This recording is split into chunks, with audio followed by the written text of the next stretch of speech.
శివుడు ఒక భిక్షగాడిలా అంజనాదేవి ఇంటికి వచ్చారని మీకు తెలుసా? అంజనాదేవి పుత్రుడి కోసం శివుడికి పూజలు చేస్తున్నప్పుడు, అమ్మా, నాకు ఆకలి వేస్తోంది, తినడానికి ఏమైనా పెడతారా అని ఇంటి బయట నుంచొని ఆ భిక్షగాడు అరుస్తూ ఉంటాడు.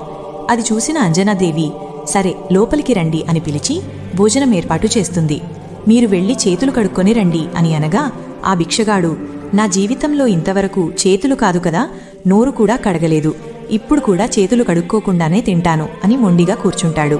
పైగా శివుడి కోసం ఏర్పాటు చేసిన సింహాసనం మీద కూర్చొని ఆహారం వడ్డించు అని గర్వంగా అంటాడు. అతిథిని ఏమీ అనకూడదు అని అంజనాదేవి ఆహారం వడ్డిస్తుంది.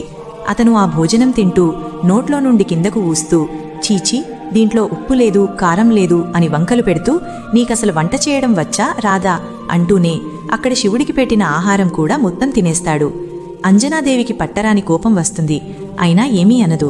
ఆ భిక్షవాడు భోజనం చేశాక పైకి లేచి, నీ చేతి భోజనాన్ని నేను తిన్నాను కాబట్టి ఏదో కొంచెం పుణ్యం నీకు వస్తుందిలే, ఇదే భోజనం ఆ శివుడు గనక తింటే నీకు పుణ్యం కాదు కదా, అతని శాపం నీకు తగులుతుంది అని నవ్వుతూ ఆమెను అవమానిస్తాడు. అది వినగానే అంజనాదేవి ఆగ్రహం ఆపుకోలేక నమస్కరించి కోపంతో, మీరు గనక ఇంకోసారి నా శివుడు గురించి మాట్లాడితే అని అంటుంది. అప్పుడు ఆ భిక్షగాడు సాక్షాత్తు శివుడిలాగా మారిపోతాడు. అమ్మా అంజన, నువ్వు నా కోసం ఎంతో కఠోరమైన తపస్సు చేస్తున్నావు. నీ భక్తిని ప్రేమను పరీక్షించడానికి నేనిలా చేశాను. నేను నీ గర్భం నుండి జన్మిస్తాను అని మాట ఇచ్చి ఆమెను దీవించి అక్కడి నుండి వెళ్ళిపోతాడు. ఆ తర్వాత ఆమెకి ఒక కుమారుడు జన్మిస్తాడు. అతడే మన హనుమంతుడు.